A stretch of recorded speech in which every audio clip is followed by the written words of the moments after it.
Simulan na natin. In your own words, how can one unleash the champion within even without winning the crown or title?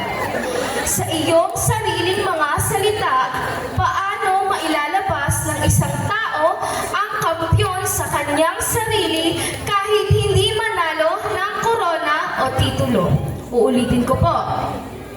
In your own words, how can one unleash the champion within even without winning the crown or title? In Tagalog, sa iyong sariling mga salita, paano mailalabas ng isang tao ang kampyon sa kanyang sarili kahit hindi manalo ng korona o titulo?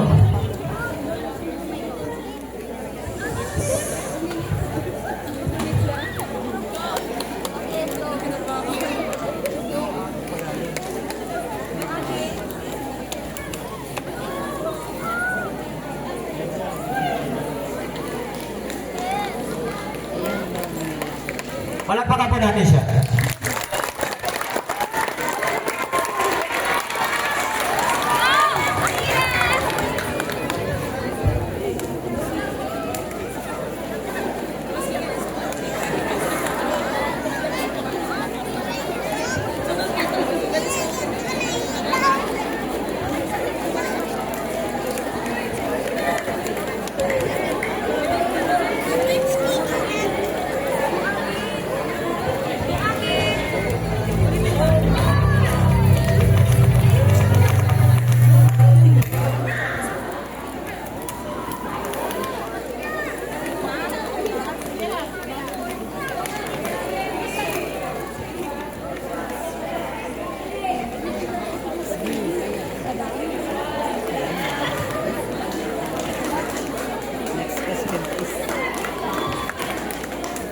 It doesn't mean you're not the champion. You will be never a champion. The very important is you enjoy the game.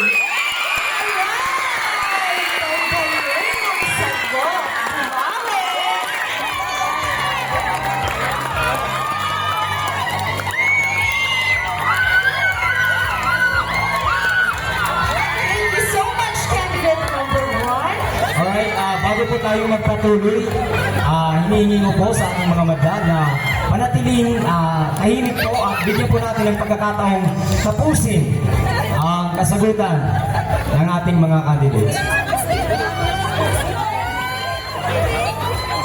Next is candidate number 1.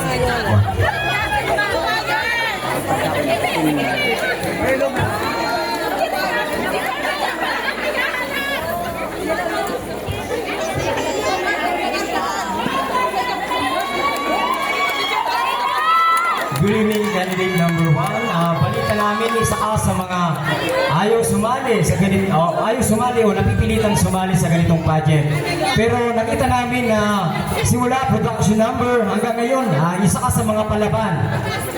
Nai-enjoy mo ba ang ganitong patimpala? Kung gano'n, enjoy din natin ang question and answer.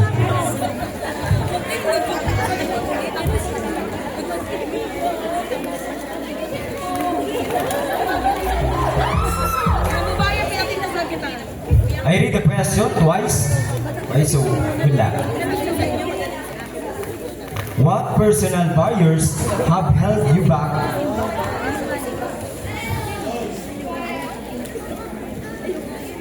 What personal barriers have held you back from fully unleashing your inner champion? And how have you overcome them? In Tagalog, anong mga personal na balakid ang pumipigil sa iyo upang lubusang maipakita ang iyong panloob na kampyon? At paano mo ito malampasan? Paano mo ito nalampasan?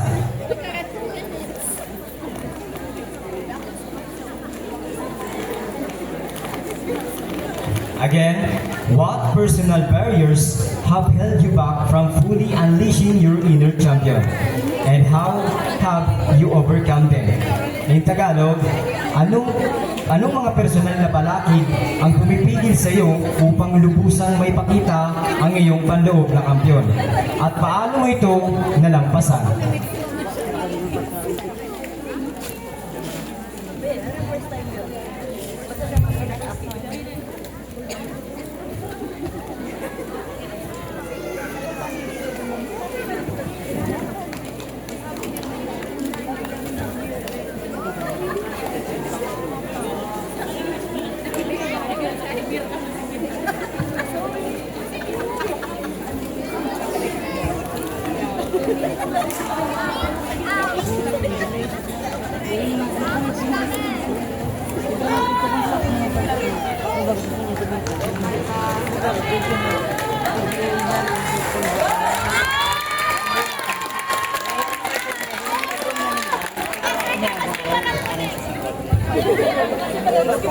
Again, ulitin ko po.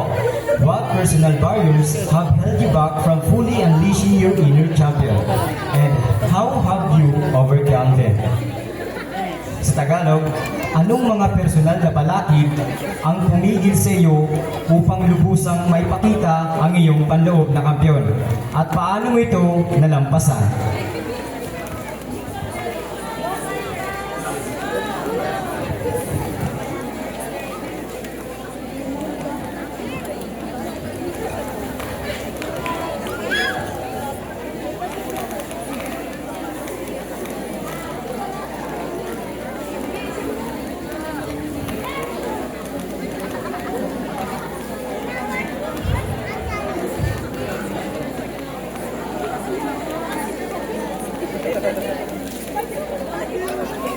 Terms candidate number 2.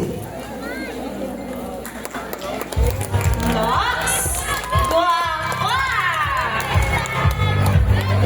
How are you feeling tonight?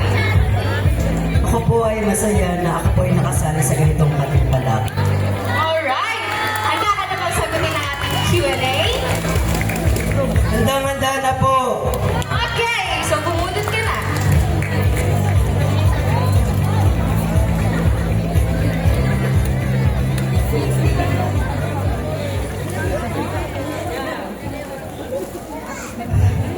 What advice would you give to someone who is struggling to find their inner champion? In Tagalog, anong payo ang ibibigay mo sa isang taong nahihirapan hanapin ang kanilang panloob na kampiyon? Uulitin ko. What advice would you give to someone who is struggling to find their inner champion? In Tagalog, anong payo ang ibibigay mo sa isang taong nahihirapan hanapin ang kanilang panloob na kampiyon? Diyos maray na banggi sa Ilogabos.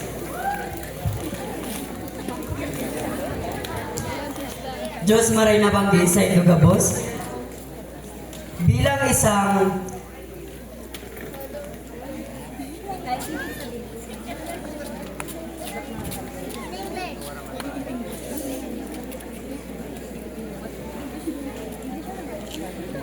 ang payong may bibigay ko sa isang taong nahihirapan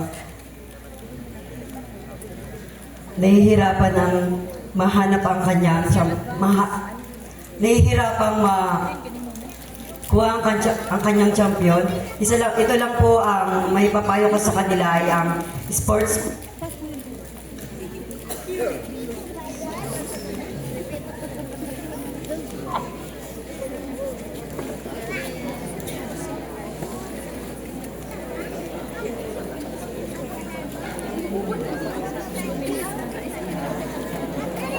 May papakita ko sa kanila ang sportsmanship dahil ito po ay tumatanggap ng kanilang pagkapanalo at tumatanggap ng pagkatalo. Yun ang lamang po at maraming salamat.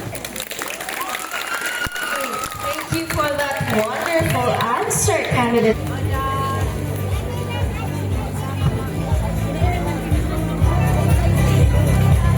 Good evening, candidate number 2. Ito ba ang unang sabak mo sa fight? My experience din po sa Magayagaya Magallanes Municipality as Youth 2025.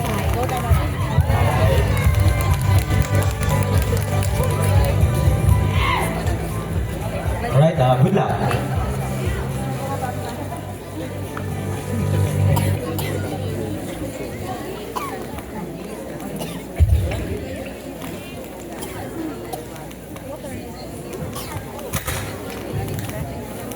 Alright, so here's your question.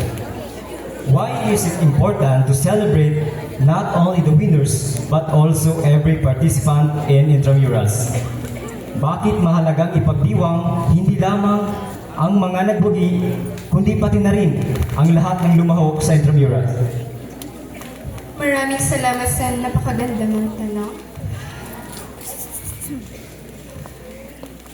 Mahalaga magdiwang ang kahit di nanalo sa sports dahil ito ay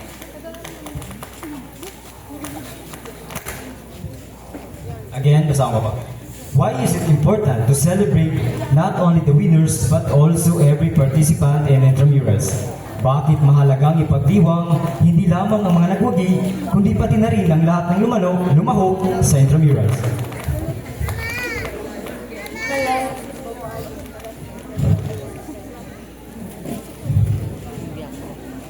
kahit di nagwagi sa iyong sport na gustong mapagtagumpayan ay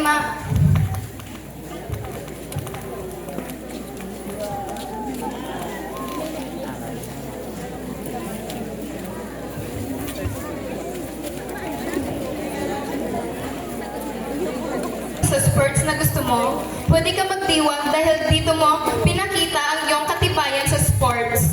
Hindi lamang ang champion ang pwede magdiwang, kundi ikaw. Dahil naipamalas mo ang iyong kakayahan sa tapat ng maraming tao.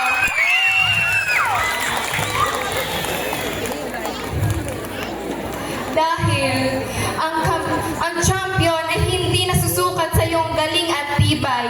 Nasusukat din ito sa respeto at responsibilidad at disiplina. Yan lamang at maraming salamat. So now, let's proceed to candidate number 3.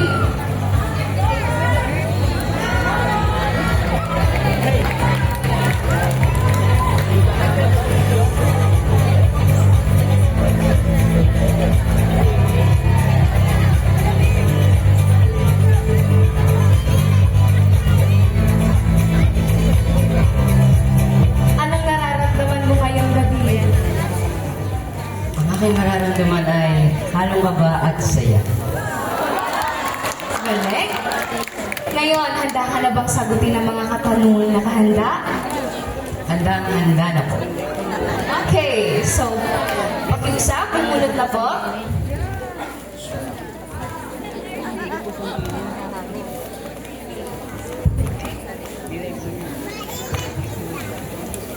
Ang iyong katanungan ay, how do you handle failure and how can it shape the champion within you? In Tagalog, paano mo hinaharap ang pagkatalo at paano ito makakatulong upang mahubog ang kampiyon sa loob mo?